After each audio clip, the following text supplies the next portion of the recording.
Good morning, you guys. So I got the first couple double crochets done last night and was like, yeah, I'm going to bed.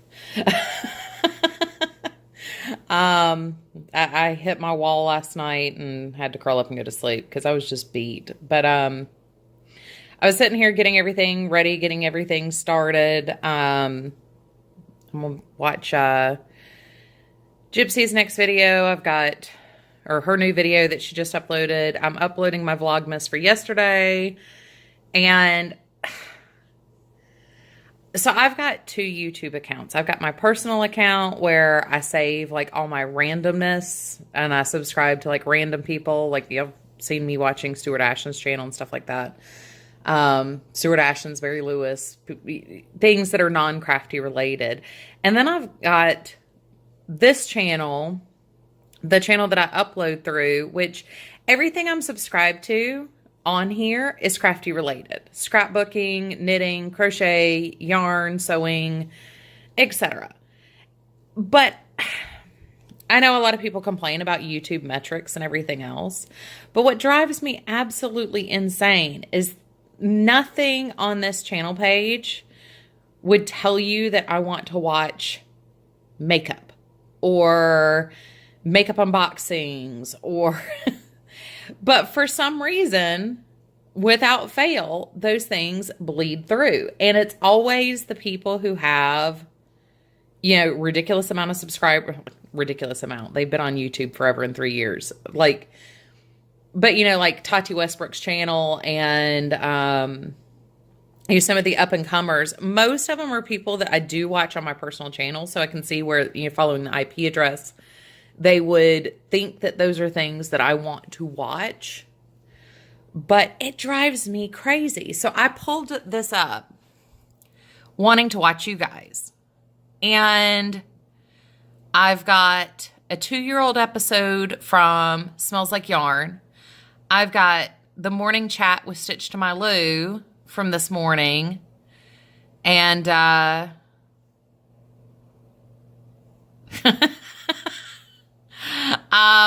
I do have my continue watching. I love Lauren Mae Beauty. If you're looking for somebody who's fun, funky, and interesting, she's nice. I love Jen Loves Reviews. She gives amazing reviews. Alexandria Ryan she does a lot of makeup centered subscription box reviews. But I'm having a hard time seeing you guys. And a lot of you, I'm not just subscribed to your channels. I'm subscribed to your channels with notifications. But then all of a sudden, all these makeup things started showing up in the last week.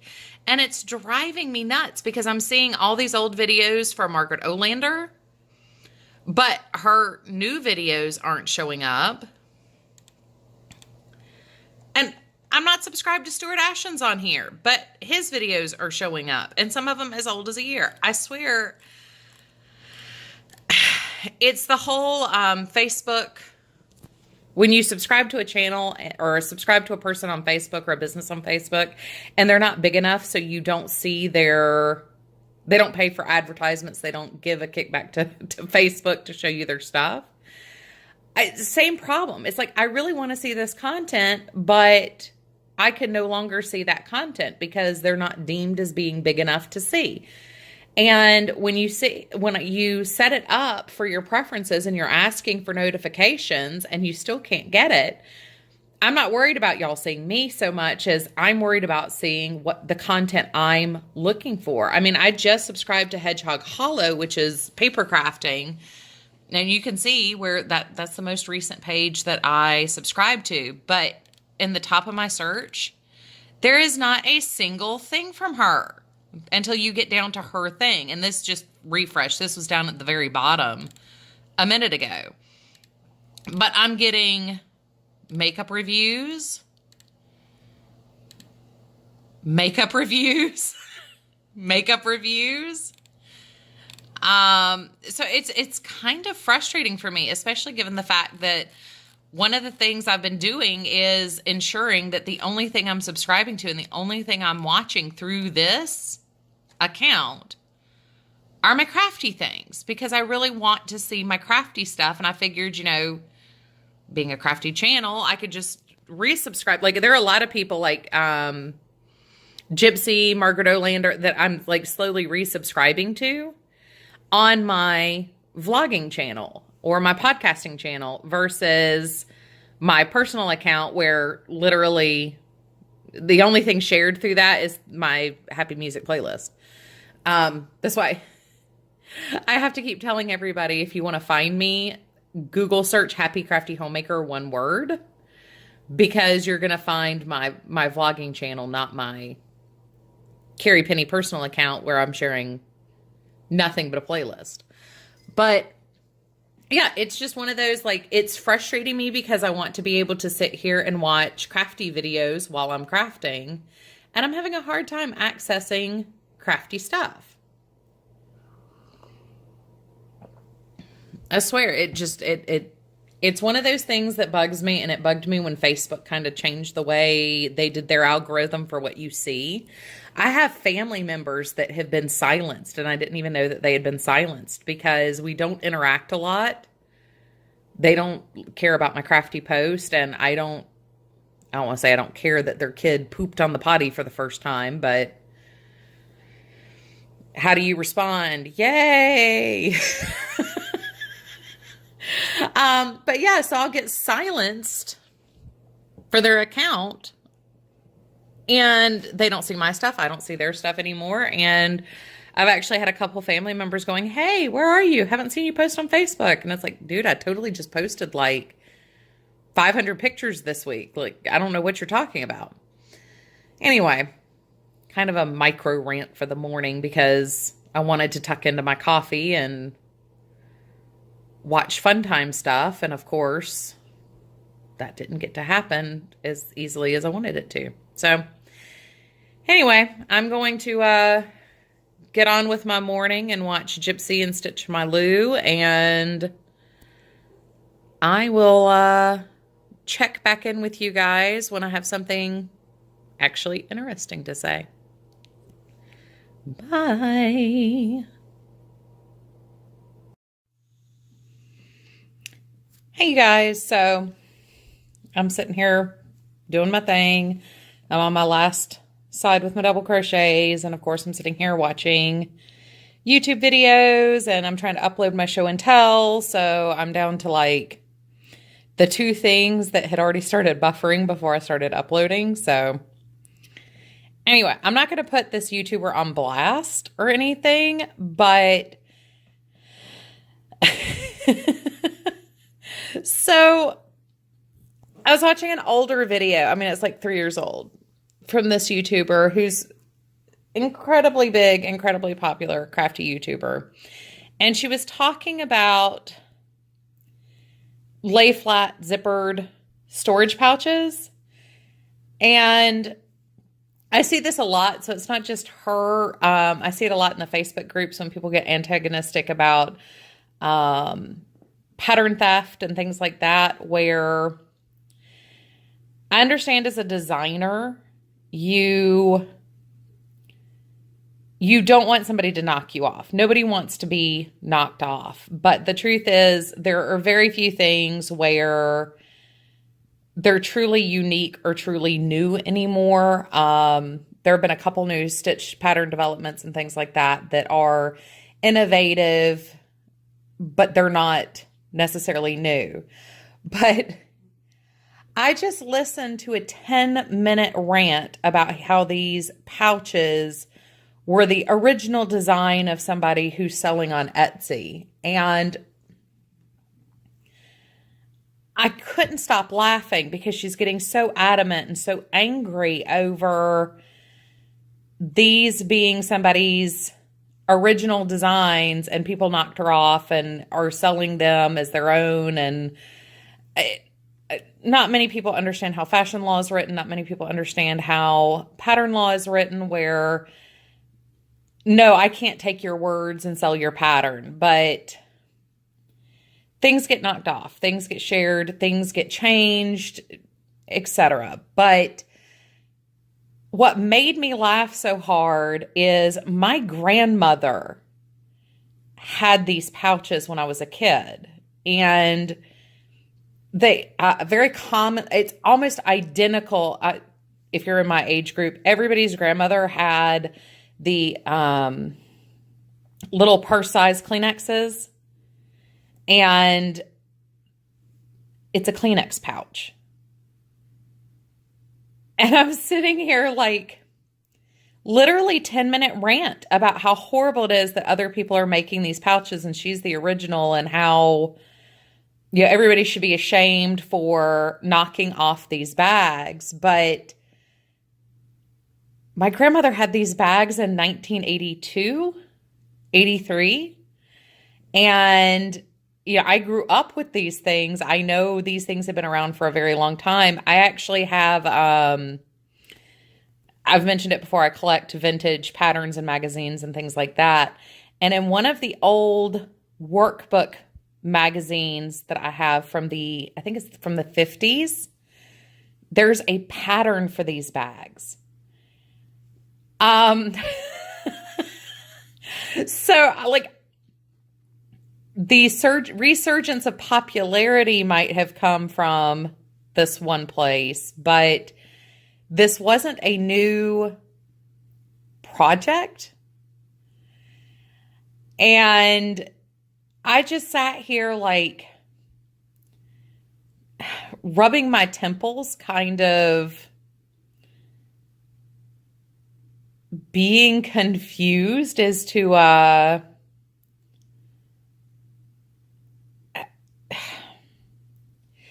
I come from a crafty family. I understand not everybody did. My grandmother was crafty. She did a lot of crafting out of necessity and crafting for pleasure.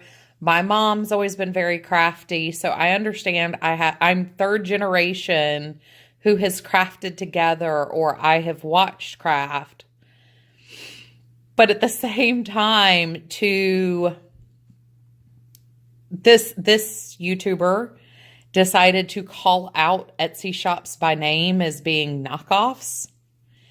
And I would be livid at if I were making the bags that created the resurgence in popularity.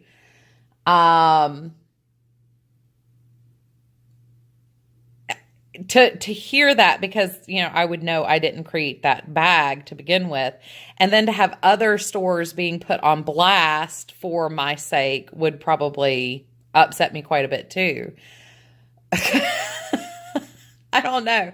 First, I just felt the need to stop and share, because as YouTubers, we have to be very careful about what we say and who we put on blast, because things might not always be as they seem. And this is somebody who, for the most part, when she does blast somebody, it's pretty well deserved. But I was very shocked to see that video and you listen to 10 minutes on how this thing I have a pattern from the 1950s for could possibly, you know, be an original design, or it was an original design to the last 10 years. And it's kind of one of those cringe moments. Like, we misspeak all the time. And when we're speaking about opinions, do we like things, not like things, or things worth value? Those are our opinions. And, you know, opinions are like buttholes. They all stink. There is no right opinion. But this is one of those fact-based things where it's like, dude, like, I don't have one from the 80s, but I know I had one. I used one as a coin and like, I think even my grandmother had one that she used for dollars and single dollars and change that she just kind of kept in the car. And then she had one for tissues. And like I said, I have a pattern from the 50s for this. And they specifically call it a zipper closure, purse tissue holder thing. Like, it's one of the pattern things that, if you've ever looked at the old workbooks, they would have specific issues that had things you could sell to make a little extra money that were quick projects that you could use to make extra money. And this is one of the issues where they actually had the patterns for those things, not just the write-in submissions of what people actually did. Anyway, cautionary tale. I'm not going to put this YouTuber on blast for it. And I'm not going to comment or anything else about, I don't want to call somebody out on something like that, especially since the video is so old. But yeah, we do really have to be careful with things like that. And I know a lot of designers of patterns across the board don't understand fashion law. And I know in my Cricut groups, a lot of people are confused as to trademark and copyright laws. We're not lawyers, but what we do need to be doing is being careful on who we're putting on blast and calling people by name specifically. If we're going to call people out, we really need to be doing our research in advance. This isn't the first time I've seen this happen. This is probably, for me personally, one of the most cringeworthy ones. But, yeah, cautionary tale, in particularly in the craft community, because we do have such a beautiful age range and our backgrounds in crafting are all so diverse. If we're going to call out another maker for being a bad person, we really need to do our research ahead of time before we just decide to start flying off the hip, condemning other people. I don't know. Carrie's random musings while crafting, I just thought that was absolutely hilarious. So once again, I'll be back shortly. I'm on my last side. So these are all my singles. And then there's my corner. So I don't have that far to go. I've got about 2.5 feet. And then I'm done with round 2 on the border.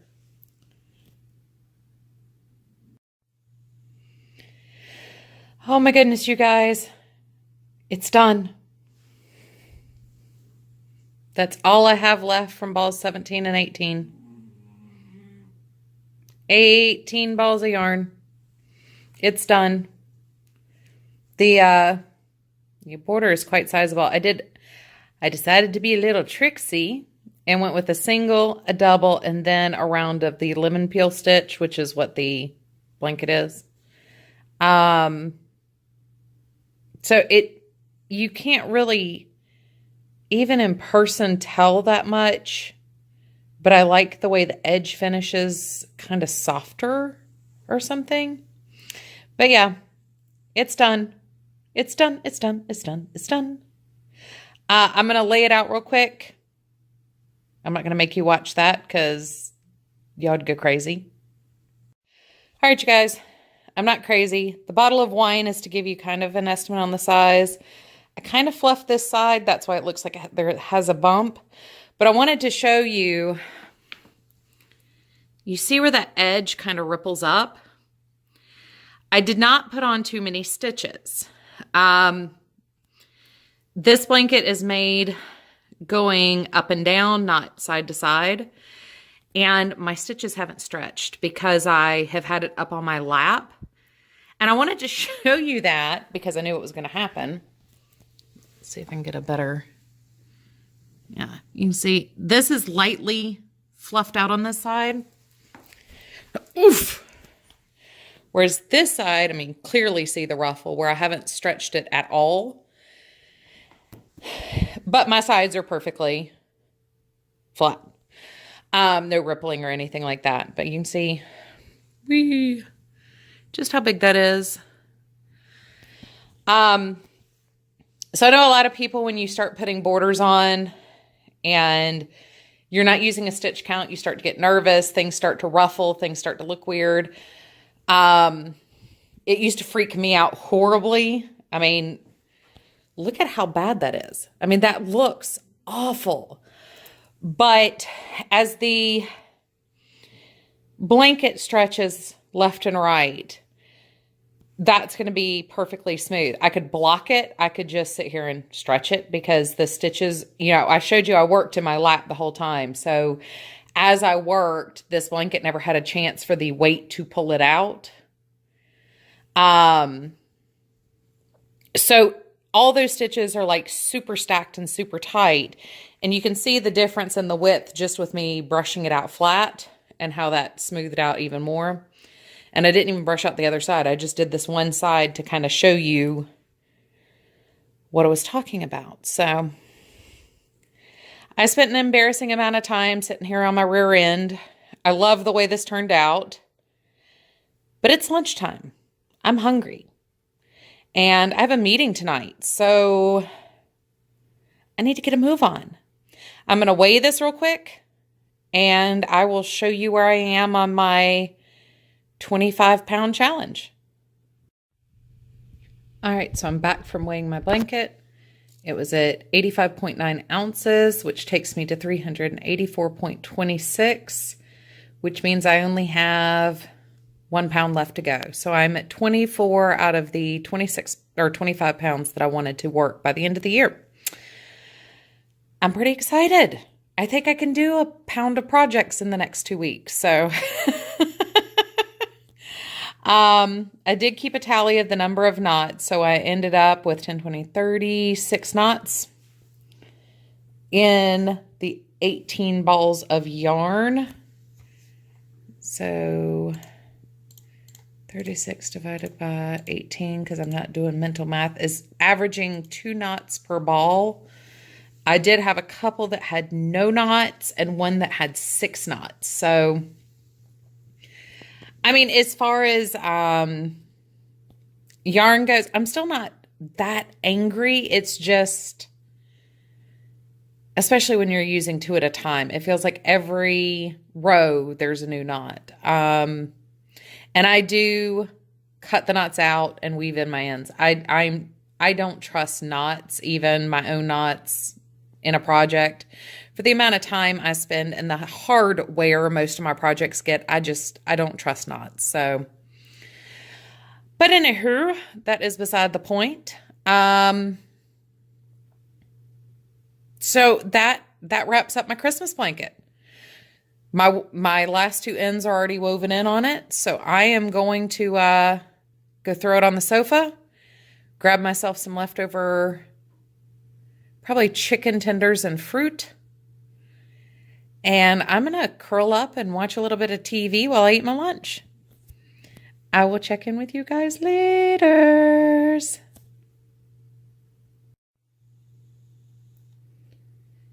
So, of course, I can't stay away, you guys. Sorry, this is going to be a really long Vlogmas video. So I've decided I'm going to go ahead and try a knitting project with this Pantone yarn just so I can knock out my opinion on it fairly quickly.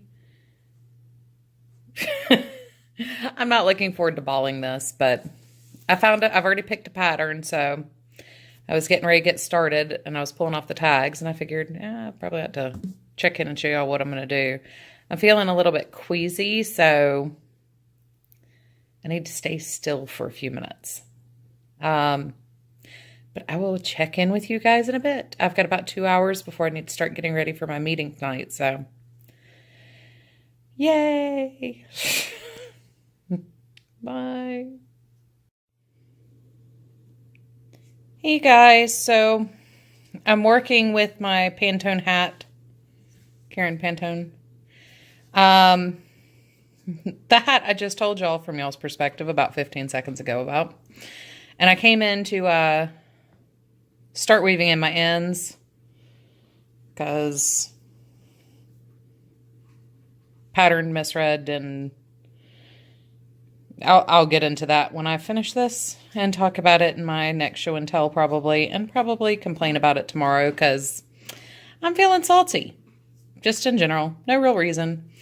But while I had the plies stranded out, since I'm splitting the plies to weave them in, I did want to show you so you can see how rounded the yarn is there. And this is how it's plied. And it's very, I mean, it pops right back into place. I mean, it's very fluffy. But I think this is why people think it's kind of splitty. And I'll be honest, the cast on row and the very first row I knit, it kind of fluffed like this. But I've had zero issues as I've worked from that point forward. So, I mean, good news. You only have to fidget with it for a little bit. But I do agree with all the comments. Like, this is a very light, bulky weight, but it's definitely thicker than a worsted weight. And it works because of the fluffiness in the yarn with how much air is in that. I mean, you see how squishy and fluffy and aerated that ply is. So I did want to show y'all that's why people think it's splitty or find it fidgety. I will do a crocheted project just to see if it's different crocheting it versus knitting it. But that was worth a check-in. I probably will not check in unless by some miracle I finish this hat before I go to bed. But I'll go ahead and tell you guys good night. And I will see you guys in the morning.